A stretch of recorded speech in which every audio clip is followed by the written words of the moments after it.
Como veis aquí en la presentación, yo voy a presentar algunas cuestiones bajo este título, ¿no? Que se titula Aspectos contemporáneos de la subsunción real, algunas manifestaciones de la interrelación de la tecnología y el trabajo. Ya sé que esto suena muy rembombante, me disculpo por ello, pero os cuento un poquito lo que voy a hacer. En realidad lo que voy a presentar son algunas de las líneas de un texto más largo, ¿vale? Que se va a presentar como un capítulo de libro y que si alguien quiere, pues le puedo pasar sin problema. Y lo que vamos a intentar ver es, a partir del concepto de subsunción real, ¿vale? Vamos a ir viendo a lo largo de la presentación, pero bueno, así os lo voy comentando ya. A partir del concepto de la subsunción real, vamos a ver en qué medida la tecnología, más que entender a esta, pues dentro de la dicotomía bendición-maldición, ¿no? O algo que adquiere por sí mismo vida propia en correlación con el trabajo, tenemos que entender como un elemento más dentro de una matriz, si queremos, de, bueno, pues de diferentes relaciones que van a incidir con las dinámicas capitalistas, ¿vale? Ya sé que esto suena como muy abstracto, pero lo vamos a ver poco a poco, ¿vale? Espero no alargarme mucho. En realidad podría haber leído, pero claro, más que leer digo, bueno, lo voy a presentar en PowerPoint, que al fin y al cabo también lo puedo leer aquí mismo, pero también lo podéis seguir vosotros más directamente, ¿no? Entonces, bueno, pues empezamos, ¿no? Como ya os he dicho, vamos a partir del concepto de subsunción real. El concepto de subsunción real, como sabéis, es un concepto propio de los estudios marxianos, ¿vale? Es un concepto de Marx, que busca describir el proceso, si queréis, de progresiva recodificación, es decir, de progresiva vertebración del mundo social bajo las dinámicas de carácter capitalista, ¿vale? Pues por decirlo rápidamente, pues busca entender la interrelación entre esas dinámicas del sistema económico, de la dominación económica y el mundo de la vida, el mundo social de la vida, ¿vale? Es decir, aquí ponemos un ejemplo, el proceso por el que podríamos decir, entre muchos otros ejemplos, ¿vale? El proceso por el que todo contacto social se convierte en un potencial networking, ¿vale? O por el proceso por el cual el trabajo se va a ver progresivamente tecnificado, cuantificado y vertebrado bajo la dinámica y el ritmo del dictado de la valorización del valor capitalista, ¿no?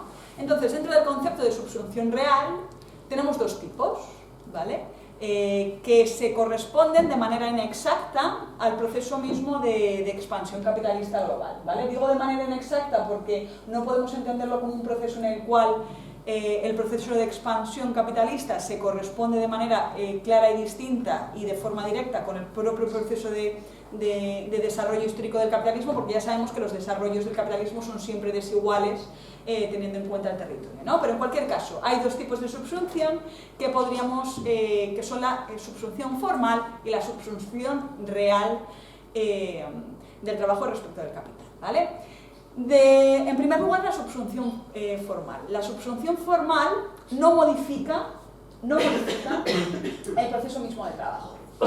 Esto quiere decir que las técnicas y prácticas que se van a dar en ese trabajo son las propias del proceso de trabajo artesanal, ¿no? Pues pensemos, por ejemplo, en un taller tradicional en el cual el patrón va a pasar a ser un patrón capitalista, pero que los procesos de trabajo se mantienen inalterados. Y también pongo aquí, entre paréntesis, oleandera, porque evidentemente cuando hablamos del proceso de subsunción formal siempre pensamos en el proceso del taller, pero podemos pensar también que un proceso de subsunción formal podría ser también lo que se llama el putting out system, ¿no? Ese proceso por el cual, además es muy habitual en los comienzos del capitalismo, por los cuales, bueno, pues las hilanderas se les encargaba una serie de piezas de tejido, ¿no? Que hacían ellas mismas en su casa y que luego iba el comerciante a recogerlos, ¿no? Pues eso también sería un proceso de subsunción formal. El propio trabajador tiene autonomía, tiene control sobre el proceso de trabajo, pero digamos que el producto del trabajo se otorga a un capitalista X, ¿vale? Podéis pensar aquí el típico señor con bigote tipo Monopoly, si queréis, ¿vale? Bien, en cualquier caso nos quedamos con eso, con que la subsunción formal tiene que ver con el mantenimiento de la autonomía respecto del proceso de trabajo, ¿vale? Cuando la progresiva vertebración o introducción de las dinámicas capitalistas se empiezan a introducir en en el mundo del trabajo, comienzan a darse progresivas modificaciones para la mejora de la productividad, que ya van a empezar a modificar el proceso de trabajo hasta el punto de subordinarlo a los estándares y los dictámenes de la valorización del valor. Es decir, en el momento en el que la introducción de la dinámica capitalista comienza a modificar el proceso propio de trabajo, estamos ante un potencial o incipiente, mejor, ante un incipiente proceso de subsunción real, ¿vale? Entonces, la subsunción real se diferencia de la formal en que efectivamente se empieza a perder autonomía respecto del proceso de trabajo por parte del trabajador, porque las dinámicas capitalistas, porque los dictámenes capitalistas, porque los procesos de ese trabajo se empiezan a adecuar cada vez más al proceso de valorización del valor y por tanto se empiezan a tecnificar, se empiezan a cuantificar, ¿no? Todo ese tipo de procesos, ¿no? Y nos vamos a centrar en este proceso de subsunción real, ¿vale? Nos vamos a centrar aquí. ¿Por qué es interesante acercarse a este concepto? Bueno, pues en primer lugar, porque el concepto de subsunción real no es algo que tengamos que entender que ha cesado de producirse, es decir, no tenemos que entender que es algo que ocurriera, por ejemplo, ponemos por caso, en el siglo XIX, y que ahora mismo estamos todos subsumidos realmente de forma completa y total, ¿no? Sino que es un proceso que sigue siendo aplicable en el mundo contemporáneo. La subsunción, como el análisis psicoanalítico freudiano, es potencialmente infinito, ¿vale? Siempre y cuando se mantenga un mínimo de sociabilidad humana sobre el que apoyarse. ¿Por qué digo esto? Porque evidentemente esto se dice mucho. La progresiva infiltración del capitalismo sobre el mundo social. Bueno, sí, pero siempre hay un mínimo de mundo social, porque si no estaríamos ya en el mundo hobbesiano del estado de naturaleza, en el cual la vida es brutal, corta y breve, ¿no? Entonces, bueno, pues siempre hay un mínimo de sociabilidad, pero evidentemente una sociabilidad sobre la que se apoya el capitalismo, ¿vale? En segundo lugar, es interesante acercarse al concepto de subsunción real, porque además, y esto es interesante, particularmente si partimos de lecturas tipo Poston, por ejemplo, ¿vale? Porque nos va a permitir leer de forma concreta los procesos por los que nos vamos sujetando cada vez más a la heteronomía propia del capitalismo, ¿vale? Cuando hablamos de conceptos como dominación abstracta, dominación del tiempo por parte del capital, claro, todas estas cosas suenan pues absolutamente seductoras, pero claro, no se sabe muy bien en qué se sustancia eso concretamente. Entonces dice, bueno, como no puedo negar que efectivamente si mi ansiedad ha crecido mucho en los últimos años tendrá algo que ver con el capitalismo, pero ¿en qué se sustancia esto? Bueno, pues concretamente el concepto de subsunción real nos puede ayudar a entender algunos de los procesos concretos, algunas de las maneras o modos en que ocurre esa progresiva infiltración de la dominación abstracta del capitalismo, ¿vale? Y por último, también es interesante acercarnos al concepto de subsunción real, porque también nos va a permitir cuestionarnos sobre los límites de lo que es subsumible, ¿vale? Los límites de lo que es subsumible y de lo que, por su parte, en lugar de ser subsumible, es sencillamente invisible, ¿vale? ¿Por qué digo esto? Porque el concepto de reproducción y cuidados nunca ha sido susceptible de subsunción por parte del capital, porque sencillamente se ha dado por hecho. Alguien me puede decir, bueno, sí, Clara, pero hoy en día con el trabajo de reproducción y cuidados también está subsumido realmente, puesto que se da en empresas capitalistas. Bueno, sí, eso es algo propio del capitalismo tardío, pero podemos estar de acuerdo que de entrada, y que de hecho eso es compatible con la fáctica invisibilización del trabajo de cuidados. Entonces, un concepto como el de subsunción real, en tanto se va a aplicar a algunos procesos de trabajo y a otros no, también nos permite cuestionarnos sobre qué actividades se están entendiendo como propiamente, qué actividades se están entendiendo propiamente trabajo y cuáles no, porque algunas van a ser invisibilizadas, otras subsumidas, ¿vale? Entonces, por este tipo de cosas es interesante acercarse a este concepto también, y esta es una última razón que para mí no es baladí, porque subsunción real es un concepto que se dice así mucho, suena muy interesante, pero uno no sabe muy bien qué significa. Bueno, pues aquí lo vemos, ¿no? Bien, vale, pues ¿qué os propongo? En primer lugar, ¿dónde vamos a ver, dónde vamos a trabajar esta cuestión de la subsunción real? Bueno, pues nos vamos a concentrar en la llamada esfera de la distribución, ¿vale? Y aquí vamos a hacer referencia a un término de Sabine Pfeiffer, ¿vale? En un texto relativamente, ya no tan nuevo, pero bueno, no novísimo, pero sí nuevo, ¿vale? que tiene que ver con las fuerzas productivas, ¿vale? Nos vamos a centrar en la esfera de la distribución. Como sabéis, en el proceso de reproducción capitalista, esto es marxismo 1.0, no 2.0, marxismo 1.0, el proceso de reproducción capitalista puede ser dividido en esfera de la reproducción, distribución y esfera del consumo, ¿no? Pues la esfera de la distribución en el proceso de reproducción de capital sería todo aquel proceso de transporte y, si queremos, también en realidad de la comercialización de las mercancías, pues nos vamos a centrar un poco en esa esfera de la distribución para ver, ¿no?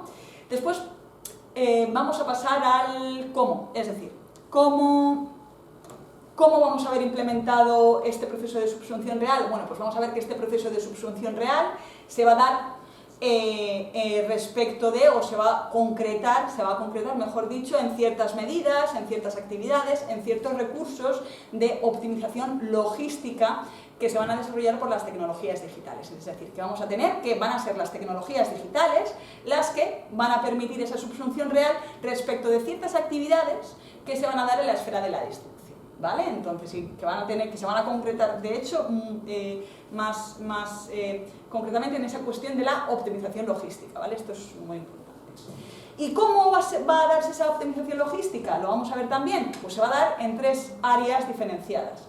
En aquellas que se den relacionadas con la publicidad, las vinculadas al transporte y al almacenamiento, y también las ligadas a la dirección y pronóstico del trabajo. Me van a interesar particularmente estos recursos de optimización logística ligados a la dirección y pronóstico del trabajo, porque vamos a ver que esa optimización logística en esos procesos son los que van a generar ciertos cambios en la propia actividad laborante, ¿vale? O sea, es decir, ciertos cambios en el propio ejercicio del trabajo, ¿vale? Vamos a ver entonces cómo las tecnologías se afectan de determinada manera a esos procesos de trabajo y los conforman de determinada manera que vamos a poder decir, sí, pues efectivamente podemos entender que se encuentran ahora más subsumidos que antes bajo las dinámicas capitalistas, ¿vale? Y por último, vamos a ver las consecuencias de este proceso de subsunción a través de un concepto que ya he presentado en alguna intervención, que es el concepto de la sujeción maquínica de Christians. Christians, por cierto, que es un autor, y me gustaría decirlo, que me descubrió Sergio Vega, así que se lo agradezco mucho. Y también vamos a ver que las consecuencias tienen que ver con la progresiva identificación de lo real del trabajo, ¿vale?, con el medio instrumento del mismo, ¿vale? Vamos a verlo esto un poco mejor, pero bueno, tienes unas resonancias muy adornianas, lo vamos a ver ahora, ¿vale? Vale. Bueno, pues entonces vamos a empezar por el dónde, y vamos a centrarnos ahora en esta teoría de Sabine Pfeiffer y las fuerzas distributivas, ¿vale? Sabine Pfeiffer es una socióloga que en el texto que os quiero presentar, que se llama Capitalismo como fuerzas de distribución, bueno, os he dejado el título por ahí, y si no, no os preocupéis, que ya os digo que tengo el texto y os lo puedo pasar, ¿vale? Pues Sabine Pfeiffer es una socióloga que en este libro intenta mostrar que el capitalismo digital, o eso que llamamos capitalismo digital, no es ni una nueva oportunidad para la acumulación de capital, ni en realidad nada muy nuevo, ¿vale? No es nada novedoso.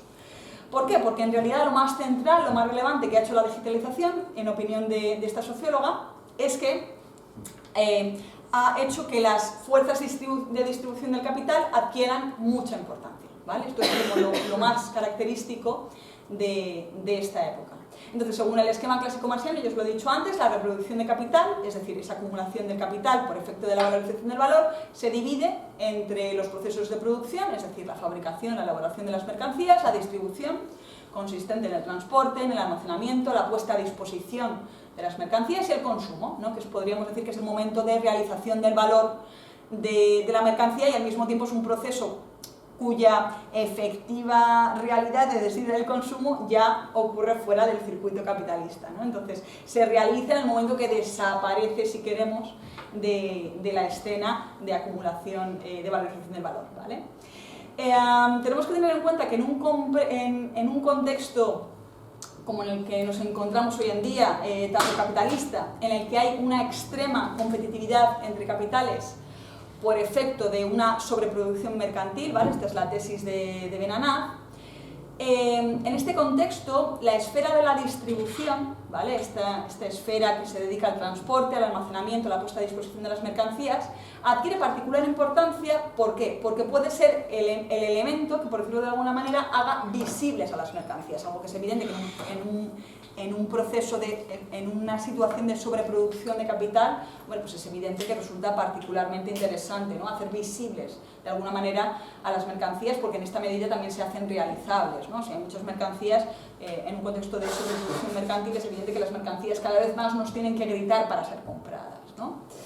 Ligado a esto, en este contexto tardocapitalista de sobreproducción mercantil, también es particularmente importante la reducción de costes, ¿no? Es decir, la competencia hoy en día no se da tanto por procesos expansivos, sino por adelgazamiento de costes o por aniquilación de capitales, ¿no? En contraposición, ya digo, a estrategias expansivas como podía ser antes, ¿vale? Esta es la tesis clásica de Kurz, os la he explicado muchas veces, bueno, no quiero tampoco estar más con ello. Vale, entonces tenemos que, según Pfeiffer y un poco por lo que hemos estado viendo, si el problema hoy en día, si el problema del capitalismo es de sobreproducción y por tanto es un problema de realización, resulta coherente que aquellos ámbitos del proceso de reproducción capitalista que faciliten, que coadyuden a ese proceso de realización de las mercancías crezcan en importancia. Es lógico, ¿no? Y es aquí precisamente, ¿no? en estos procesos de ayudar al proceso de reproducción capitalista donde reposan las fuerzas de la distribución que, y cito aquí a Pfeiffer, incluyen todas las medidas y actividades tecnológicas y organizativas vinculadas a la realización del valor, cuya intención es garantizar en lo posible dicha realización, continuar su extensión y asegurarla en el tiempo, todo ello con los menores costes de circulación posible. Es decir, es facilitar lo más posible la realización de las mercancías con los menores costes posibles, ¿no? Y es aquí, nos dice Pfeiffer, donde la digitalización y los modelos comerciales digitales se manifiestan especialmente prometedores. Es decir, toda esta cuestión del capitalismo digital tiene aquí su nicho, por decirlo de alguna manera. Así, lejos de entender el capitalismo digital como un régimen de acumulación radicalmente nuevo, tenemos que ver que las tecnologías y las formas del trabajo generadas por las tecnologías digitales en realidad no son otra cosa que un sistema de actividades, de recursos, de optimización logística y de favorecimiento de la circulación, ¿no? Una optimización logística que se va a dar siempre en tres áreas diferenciadas. Aquellas que se relacionan con la publicidad, las vinculadas con el transporte y el almacenamiento. Aquí tenemos que entender todos los procesos logísticos, ¿no? que tanto he trabajado, que tanta importancia han adquirido en el trabajo de Bolonia, por ejemplo, lo tenemos que entender en este contexto. Y también el área que es la que me interesa más aquí, es donde nos vamos a centrar, el área de la dirección y el pronóstico del trabajo, ¿vale? Entonces, para Pfeiffer, los fenómenos económicos contemporáneos relacionados con el avance de la tecnología digital, es decir, fenómenos tan variadísimos como la obsolescencia programada, la extensión del marketing, el auge de la creación de perfiles de consumo, etc., etc., son reflejo, ya digo, de esta creciente importancia de las fuerzas de distribución del capital. Es cierto, esto lo podríamos decir, que ninguno de estos elementos, ya sea la publicidad, ya sea la logística, o ya sea estas técnicas de control empresarial, no podemos decir que ninguno de ellos sean elementos específicamente tardocapitalistas, es decir, no podemos decir que ninguno de estos elementos haya nacido con el siglo XXI, ni en última instancia tampoco podemos decir que sean elementos necesariamente propios o nacidos necesariamente con el capitalismo, ¿no? Siendo así, lo que sí que podemos decir con cierta claridad es que estos tres ámbitos, ¿no? son hoy condiciones absolutamente ineludibles para poder formar parte del mercado, creando incluso dinámicas propias que acaban por trasladarse a la esfera productiva, ¿no? Por ejemplo, pues, la predominancia absoluta de sistemas de planificación de relaciones laborales como el SAP, ¿no?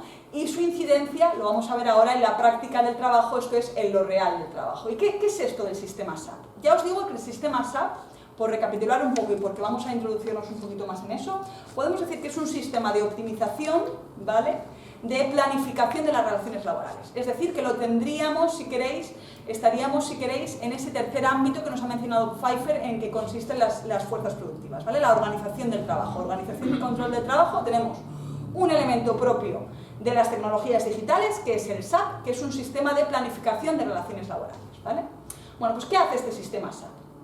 El sistema SAP unifica las diversas áreas laborales en las que la logística juega un papel importante. Por ejemplo, la gestión de cadenas de suministros, las relaciones con los clientes, los recursos humanos, la contabilidad o los sistemas de almacenaje. Y lo que hace este sistema SAP es suministrar soluciones, las soluciones más adecuadas a cada caso, ¿vale? Estas soluciones, que pueden estipularse conforme a distintas jerarquías, ¿no?, que los usuarios o que los posibles usuarios de estos sistemas pueden determinar, integran cada vez más frecuentemente incluso los sistemas de comunicación internos de las empresas. El caso de Slack, que es un sistema de comunicación entre empleados que hoy en día se utiliza muchísimo, es un ejemplo de esta tecnología de optimización logística vinculada o aplicada a las relaciones laborales, ¿vale? Entonces, el objetivo de la integración de este sistema SAP es que las funciones y las actividades de la empresa se alineen siempre de la forma más perfecta posible a las necesidades productivas de esa misma empresa, ¿no? Teniendo en cuenta siempre su posición en la cadena de valor en cuestión, es decir, teniendo en cuenta la posición de la empresa dentro de la matriz económica que sea, lo que va a hacer el sistema SAP es administrar la solución más eficaz y optimizada posible respecto de los objetivos empresariales de la empresa.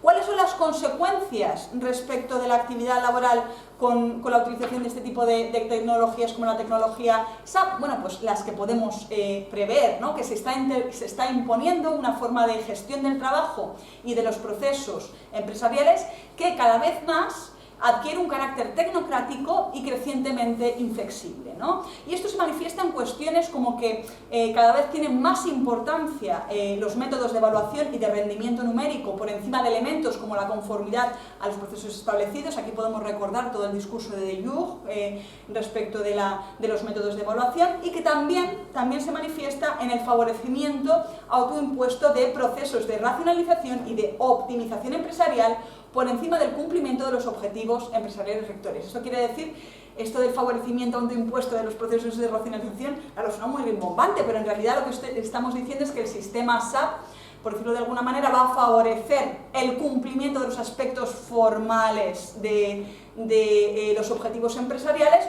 por encima de los propios objetivos materiales que podríamos considerar desde el punto de vista de los fines y en esa medida materiales que tengan las propias empresas, ¿no? Es decir, ya lo digo aquí, vamos a fomentar el cumplimiento de los aspectos formales y técnicos del proceso productivo en detrimento de las facetas materiales, de las facetas axiológicas del proceso productivo. Y este es un proceso que afecta tanto a nivel directivo, ¿vale? También los directivos tienen sus propios sistemas de evaluación de objetivos, este tipo de cuestiones, como al propio proceso de producción directa, ¿vale? Y esto es un poco lo que nos presenta Pfeiffer, ¿vale? Pero también es evidente que a partir de esta argumentación de Pfeiffer hay más lugares en los que podemos leer este proceso de la incidencia de la tecnología en el trabajo, y vamos a ver algún ejemplo más, ¿vale? Bien. Respecto de la interrelación de la tecnología en el trabajo, cabe decir que hoy tenemos muy presente que la tecnología incide mucho en nuestro trabajo, pero no siempre podemos decir que se ha observado esa capacidad transformadora, ¿no? Como ocurrió, por ejemplo, en estos discursos del capitalismo cognitivo, que lo veían como algo eminentemente emancipador, ¿no? No me voy a meter porque, bueno, es un poco rollo meterse ahora con esta cuestión de Negri y tal, y del trabajador cognitivo, pero yo creo que más o menos os sonará, y si no, luego lo hablamos, que tampoco pasa nada. Precisamente respecto de este tipo de discursos como el de capitalismo cognitivo, hay una crítica de Christians que es muy esclarecedora respecto de los efectos que tiene la tecnología en el trabajo, y que yo creo que interesa meterse un poquito para que entendamos un poco mejor de qué manera tenemos que entender ese impacto de la tecnología. Vale, pues según Christians, en un artículo que es bastante reciente, que no, bueno, no importa, es que os iba a decir, es que no es tanto el libro del que voy a hablar luego, sino un artículo más chiquitito, pero eso no nos importa mucho. Lo que nos dice Christians en este artículo es que según los teóricos del capitalismo cognitivo, estos teóricos del capitalismo cognitivo, me he equivocado, porque he puesto capitalismo cognitivo CG y en realidad CG no hace, o sea, como si CG hace, o sea, como CG no es nada. Lo que pasa es que, claro, cognitivo me ha sonado a mí la G en mi mente y por eso he puesto CG, pero en realidad está mal puesto el acrónimo, pero bueno, no os habéis dado cuenta, ya me he dado cuenta yo, no pasa nada. Vale, bien.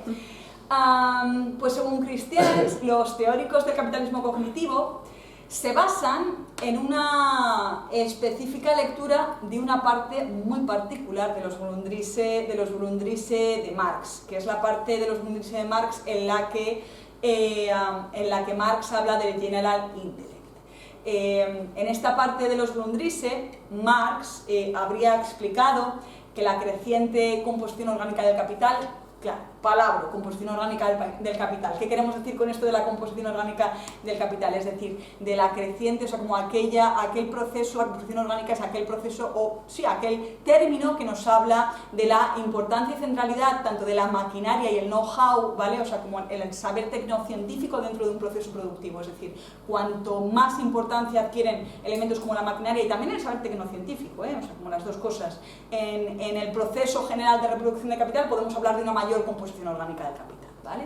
Pues bien, en esta parte de los Grundrisse, Marx habría explicado que esa creciente composición orgánica del capital haría posible la liberación de las relaciones de dominación capitalista siempre y cuando los trabajadores destruyeran la propiedad privada, con Domenech diríamos también exclusiva y excluyente, de los medios de producción. Es decir, para estos autores lo que Marx habría dicho ahí es que, bueno, en un contexto de gran composición orgánica del capital es posible liberarnos del horror capitalista, si queréis, siempre y cuando destruyamos la propiedad privada de esos medios de producción, ¿no? De hecho, para estos autores, los autores del capitalismo cognitivo, el capitalismo contemporáneo basaría su generación del valor en esa cooptación de la cooperación y fuerza inherente al trabajo acumulado en esa interacción social, ¿vale? Pues, por decirlo de alguna manera, el capitalismo contemporáneo vendría a cooptar, a chupar, a absorber, ¿no?, todo ese trabajo acumulado que se da en la interacción social que ya tenemos per se, ¿no? Podríamos decir que el capitalismo para estos autores funcionaría parasitariamente respecto de una interacción social que, liberada de esos corsés de la propiedad privada, seguiría existiendo por sí misma sin inconvenientes, ¿vale? Entonces tendríamos algo así como que tenemos que pensar que esto es... Me interesa que entendáis esto bien porque es la clave para entender lo que nos va a decir ahora Christians.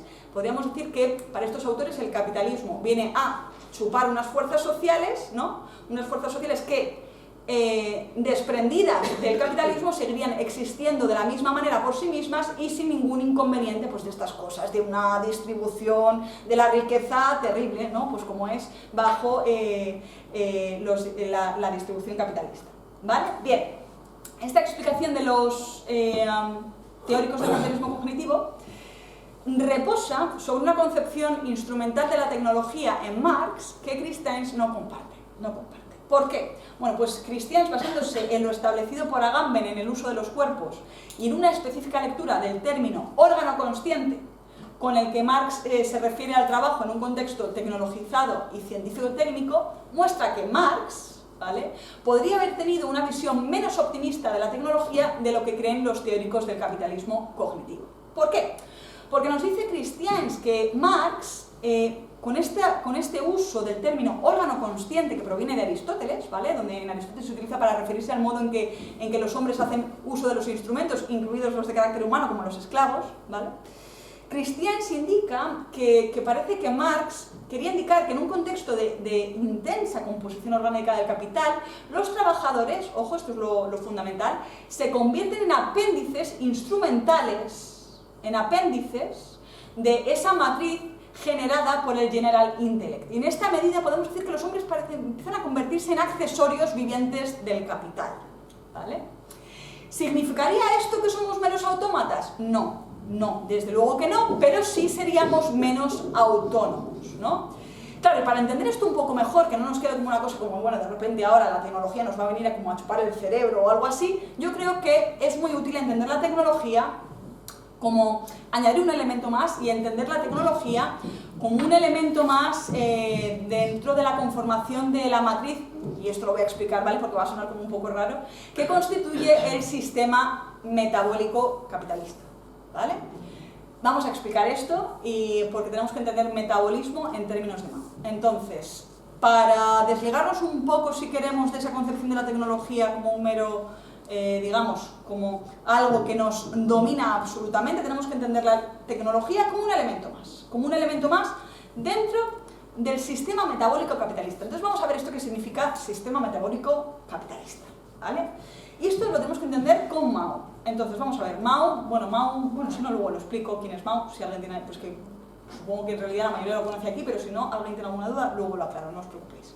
Para Mao, la fuerza del poder económico del capital, es decir, lo que lo ha convertido en un sistema socioeconómico y político tan poderoso, reposa o se basa en la capacidad que el capitalismo tiene de instalarse en el específico quicio, en el específico huequito que separa a los seres humanos de la naturaleza. ¿Qué es esto? ¿Qué es este sistema metabólico? ¿Qué significa el sistema metabólico? El intercambio de energías con la naturaleza. ¿Qué decimos cuando decimos esto de intercambio de energías con la naturaleza? Evidentemente no es algo así como una cosa de medium, sino sencillamente el hecho de que necesitamos del trabajo, ¿no? Del trabajo para conformar sociedades humanas y que la naturaleza que trabajamos, evidentemente podemos discutir mucho qué significa naturaleza ahí, ¿no? Pero que es evidente que el medio ofrece una cierta resistencia, ¿no? En esta medida necesitamos un cierto trabajo de los cuerpos para apropiarnos de los recursos que están presentes ante nosotros. Pues todo esto es el metabolismo, ¿vale? Entonces nos dice Mao que si el capital es tan poderoso, es porque se introduce ahí, justo en el sistema metabólico, en ese metabolismo, ¿no? Lo característico del metabolismo en la especie humana, porque podemos decir que efectivamente todos los animales, todo ser viviente, tiene también un proceso metabólico, pero lo específico de la especie humana es que el metabolismo en nuestra especie posee un carácter especialmente fragmentado, especialmente flexible y especialmente indeterminado. ¿Vale? A causa de una, esto lo digo yo, esto no lo dice Mao, a causa de una condición corporal que, por su versatilidad y también por su ínsita fragilidad, parece inclinarnos necesariamente a cooperar unos con otros para subsistir. Esta amplitud y esta necesidad, esta amplitud, esta flexibilidad y también esta necesidad absoluta de tener que cooperar unos con otros para subsistir, da lugar a que podamos establecer una diversidad muy amplia de sistemas metabólicos, ¿no? El capitalismo es uno solo de entre esos sistemas metabólicos posibles, ¿no? Por tanto, repito, el capitalismo se caracteriza por ser un sistema capaz de explotar máximamente esta indeterminación, y adquiere su poder a través de una doble separación. Esto en realidad, claro, suena muy raro, pero es algo muy conocido. La doble separación que instaura el capital es la que existe entre los trabajadores, que van a tener que competir entre sí, la existente entre los trabajadores que van a tener que competir sí entre sí, pero que están separados de los medios de producción, es decir, la producción, si queréis, del individuo doblemente libre, ¿vale? Y también la separación de los productores, ¿vale? Que van a pasar a ser productores privados competentes entre sí. ¿Vale? Entonces, el poder que adquiere el capitalismo tiene que ver con esta doble separación. En realidad, esto os lo he comentado porque sea más completo, pero tampoco nos importaba mucho para el argumento, para decir verdad. Bueno, en cualquier caso, la tecnología, aquí vuelvo a la cuestión de la tecnología es un componente más en esta red metabólica donde se conforman las relaciones de dominación capitalista, ¿vale? Y así nos dice Mao que las relaciones de poder se incrustan en las estructuras materiales de la producción bajo también la forma de herramientas, máquinas y energía. Ojo, no porque estas estructuras posean una racionalidad técnica inmanente, imponiéndose por ello en la sociedad, sino porque son parte de las relaciones sociales de producción. ¿Qué quiero decir con esta cita de Mao? Que la tecnología, lejos de ser algo con una racionalidad ínsita, inherente, que nos va a llevar a cierto camino, es sencillamente un elemento más dentro de esta red metabólica, ¿vale? Y que en esa medida tenemos que comprender su incidencia como un elemento más dentro de esa red metabólica, ¿vale? Pues bien, explicado esto, vamos a repasar algunas de las características de estas nuevas viejas prácticas laborales en los entornos de la gig economy para ver todo un poco esto que os he estado presentando, un poquito en juego para que se entienda un poquito mejor, porque ya sé que hasta ahora ha sido un poquito denso, un poquito abstracto. Vale, ejemplos de la tecnología. Bueno, pues por ejemplo los algoritmos, ¿no? Podemos decir que la labor que realizan los algoritmos en las plataformas laborales no se diferencia mucho de la de los capataces tradicionales. ¿Por qué? Porque igual que los capataces tradicionales, los algoritmos de las plataformas laborales realizan las 3 tareas fundamentales de control de los trabajadores, es decir, la monopolización y control de la información que se proporciona a los trabajadores. En segundo lugar, la distribución del trabajo, es decir, decidir quién y cuáles tareas se llevan a cabo. Y en tercer lugar, la evaluación del comportamiento de los trabajadores. Las plataformas, por su parte, ofrecen siempre algo más que una labor de intermediación entre los servicios ofrecidos por trabajadores autónomos y posibles clientes, ¿no? Esto se ha dicho mucho, que las plataformas eran medios intermediarios. A día de hoy, bueno, yo creo que es algo que se podía decir con cierta inocencia en 2015-2016, yo creo que en 2024 ya tenemos claro que esto no es así, ¿vale? Las plataformas no son meros intermediarios, sino que construyen y determinan las interacciones que se generan entre los sujetos de la relación contractual, estableciendo las estructuras de trabajo. En ningún caso podemos decir que sean un elemento puramente formal, sino que se infiltran y determinan, no entendamos tampoco determinación en un sentido muy fuerte, sino que se infiltran en las relaciones laborales. Podemos decir que las empresas del nuevo capitalismo digital utilizan la tecnología a su alcance, por tanto, para conseguir, y vuelvo al principio, una mejor subsunción real del trabajo, desposeyendo a los trabajadores de su potencial autonomía. Christians nos explica que dicha desposesión se realiza por medio de lo que él llama la sujeción maquínica. Esto es, sujeción maquínica, que es el modo en que la tecnología genera un particular universo que nos invita a determinadas operaciones corporales y disposiciones anímicas, cuyo repetido uso configura un comportamiento determinado. Es decir, que en cierta medida lo que hace las tecnologías o en lo que consiste la sujeción maquínica es en generar un cierto hábito. He puesto aquí una cierta hexis, lo pongo ahí como... Podríamos tal vez asimilarlo a una cierta hexis, igual sí, igual no, pero en cualquier caso lo que generan las tecnologías es un cierto universo que nos va a disponer a ciertos comportamientos, ¿vale? Este concepto de sujeción maquínica se parece bastante al de materialización, y me parece que lo explica un poco mejor, que aparece en un escrito dedicado al espacio de la oficina y sus efectos estresantes en la población trabajadora de los años 90 en una obra dedicada a la salud pública. Pues un título larguísimo esto para describir un libro. En realidad, y es que es curioso, lo leí esto en un texto de Sara Ahmed, o sea, nada que ver, pero me resultó muy iluminador, ¿vale? En este texto se explica cómo la oficina, ya entonces en los años 90, donde no había una tecnología tan desarrollada, es un universo de elementos que incluye equipamiento, mobiliario, sistemas de vigilancia, arreglos espaciales y arquitectónicos, roles de género y taxonomías laborales, entre otras cosas, que en esta medida puede ser pensada como, ¿no?, esa oficina ya de los años 90, como un conjunto de coerciones sociales y materiales que cambian con el tiempo.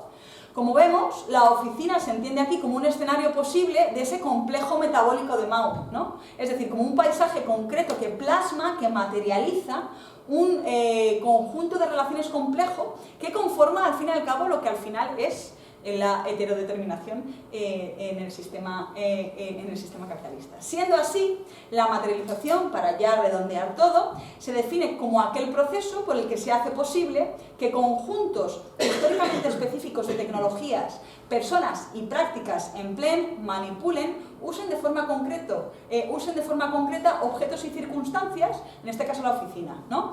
Es decir, como en todo un universo que nos van a invitar, digamos, a una serie de prácticas, a una serie de comportamientos, etc., ¿no? Es decir, que la materialización tenemos que entenderlo entonces como un proceso por el que objetos y circunstancias se nos van a mostrar como existentes y van a adquirir ciertas cualidades y no otras. Siendo así, la sujeción maquínica de Christians puede ser entendida como una forma de materialización en los términos de Murphy y a su vez podemos relacionar esta con el proceso de metabolismo en Mao. Vamos a ir, creo que no me queda ya mucho, sé que está siendo un poco intenso, así que bueno, no os preocupéis. Podemos concluir, por tanto, que por ese mismo proceso de materialización, de sujeción maquínica, la tecnología algorítmica nos permite comprender las situaciones, los lugares y las circunstancias de determinada forma. Podemos decir que también la tecnología algorítmica, lejos de ser algo que se entienda por sí mismo, también podemos entenderlo dentro de este concepto, de este universo de conceptos, y también tenemos que entender como algo que nos induce a ciertas prácticas, es decir, que nos va a hacer aparecer los objetos de cierta forma y no de otra.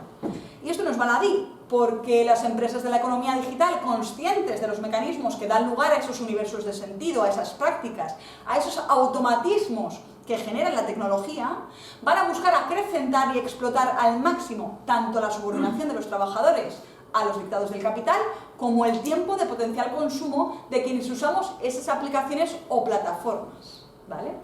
Pero esto, sin embargo, que podemos entender únicamente aplicado a trabajos más, si queréis, no creativos, de alguna forma, también se da, no obstante, todo este proceso de formalización, de cuantificación, también se da, no obstante, en trabajos aparentemente eximidos de estos, como los trabajos creativos, que pueden ser igual de alienantes. ¿Por qué? Porque el management algorítmico genera siempre un grado de sujeción equiparable al de una relación laboral tradicional, es decir, siempre generan igualmente un alto grado de heterodeterminación en el proceso laboral, y que también se puede aplicar, como digo, a estos trabajos aparentemente ajenos a esto, ¿no?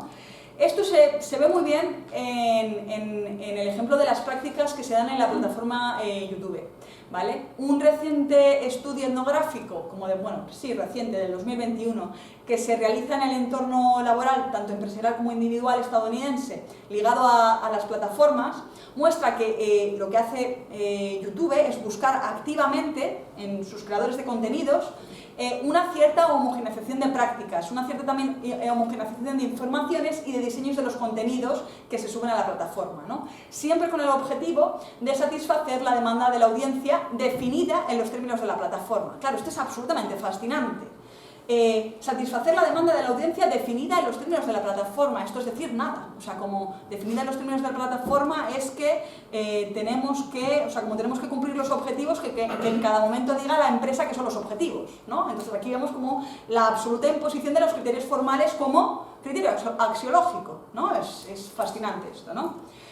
Para adecuarse máximamente a dichas expectativas, los creadores de estos vídeos de YouTube, ¿vale? Que además siempre van a buscar adecuarse máximamente a estas expectativas de YouTube, porque claro, cuanto más se adecúen ellos a estas expectativas que tiene la plataforma YouTube, más se va a favorecer el posicionamiento propio del creador y más visualizaciones van a tener y por tanto mejor les va a ir, ¿no? Entonces, para adecuarse máximamente a estas expectativas, los creadores de contenido reciben por parte de la empresa ciertas guías de actuación que pueden complementar además con la ayuda de agencias externas que están dedicadas a guiar a los creadores y adecuarse máximamente a los objetivos de la plataforma en los términos en que indica la plataforma que son los objetivos, ¿no?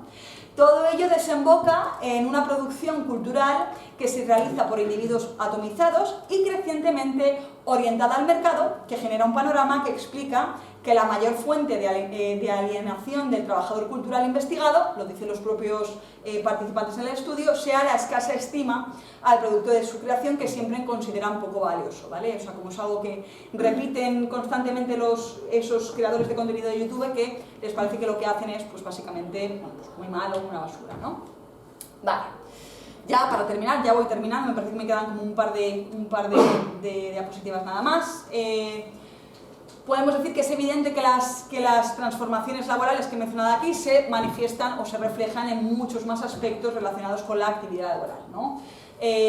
Otros aspectos en los que la tecnología incide en aspectos ligados con la laboral, bueno, pues en el caso de Richardson, esto lo conocemos bien. Richardson, por ejemplo, es una autora que ha mostrado que la oficina contemporánea, por efecto de las tecnologías de la comunicación, se ha convertido antes en una situación que en un espacio, ¿no? Lo que implica que todo rasgo definitivo del trabajo ya no se centre en unos instrumentos, en unos espacios, sino única y exclusivamente en el propio hecho de trabajar, ¿no? También es evidente que dentro de este marco es también de mucho interés el trabajo de campo del grupo de investigación Arosa San, realizado en los almacenes de una gran empresa holandesa dedicada al comercio electrónico, recogida en el informe Bienvenidos al Norte, ¿no? ¿Por qué? Porque ahí se ve en qué medida la vulnerabilidad del trabajador es un factor también fundamental para el beneficio generado con ayuda de la tecnología por la combinación más rentable de la tecnología aplicada, las zonas grises de la regulación jurídica nacional, la situación sociojurídica de los trabajadores y la explotación de la heterogeneidad existente entre los mismos. También, dentro de todo este panorama, podríamos decir que en el panorama contemporáneo, en la situación contemporánea del trabajo, hay también una creciente imbricación de la tecnología con el cuerpo, ¿no? Desde las consideraciones estéticas se observa en los últimos años una creciente asunción a problemática de la relación de la tecnología con el cuerpo, que ya no resulta tan tétrica como anteriormente, ¿vale? Antes sí que había como más consideraciones estéticas que veía la figura del cyborg desde una perspectiva más tétrica, y eso ya podemos decir que se ha normalizado más, ¿no? Pero sea como sea, sí que podemos decir que en lo referente a la interrelación tecnología-cuerpo sigue perfectamente patente la contradicción ínsita a lo que podríamos llamar cultura corporal del capitalismo, incluso yo me atrevería a decir del tardocapitalismo, que es el dominio del cuerpo por efecto de su supuesta completa disponibilidad para el individuo y, dada la ausencia de resistencia, su creciente inmaterialidad. Esto es, podemos decir que es esa paradoja por la cual los efectos de disciplinamiento del propio cuerpo hacen que el sujeto, el individuo, entienda su cuerpo como aparentemente perfectamente disponible y en esta medida perfectamente inmaterial también, ¿no? Lo que pasa es que siempre nos chocamos con nuestro propio cansancio, con nuestra propia ansiedad, por decirlo de alguna manera, ¿no?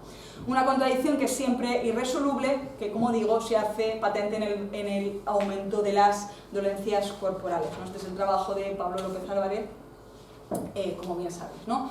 En definitiva, la cultura laboral contemporánea es siempre inseparable del panorama social que lo acompaña y los instrumentos de sujeción que la tecnología pone a su alcance a cada momento histórico, cuya aplicación, con fines más o menos oscuros, depende siempre de la relación como de su imbricación o de su implicación, tanto en las relaciones sociales existentes, nuestras condiciones materiales, como la correlación de fuerzas inherentes a las mismas, ¿no?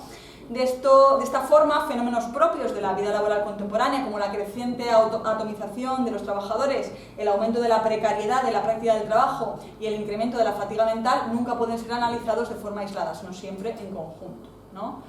Precisamente porque las relaciones sociales existentes, por ejemplo, no se diluyen nunca de este panorama, también es igualmente importante mencionar trabajos que ponen de manifiesto fricciones de nuevo sistema laboral, por ejemplo, con el eje de género, con el eje de la racialización, perdón, y bueno, pues podemos entender varios estudios aquí, ¿no? Que estudian, por ejemplo, el impacto de la digitalización en las tareas de reproducción o las posibles medidas para paliar las diferencias existentes, ¿no? Entre géneros en el nuevo sector laboral ligado con la tecnología, ¿no?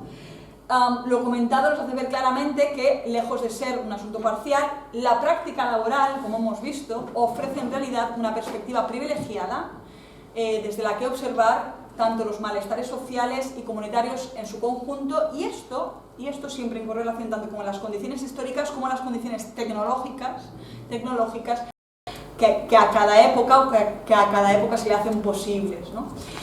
Un sufrimiento social cuyo diagnóstico, si bien no lleva consigo su solución, sí que nos da el primer paso para concebirlo. Así que nada, ya termino aquí. Muchas gracias por vuestra atención.